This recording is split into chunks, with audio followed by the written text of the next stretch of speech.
قال يا إبليس ما لك ألا تكون مع الساجدين قال لم أكن لأسجد لبشر خلقته من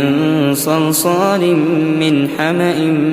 مسنون قال فاخرج منها فإنك رجيم وإن عليك اللعنة إلى يوم الدين قال رب فأنظرني إلى يوم يبعثون قال فإنك من المنظرين إلى يوم الوقت المعلوم قال رب بما أغويتني لأزينن لهم في الأرض ولأغوينهم أجمعين إلا عبادك منهم المخلصين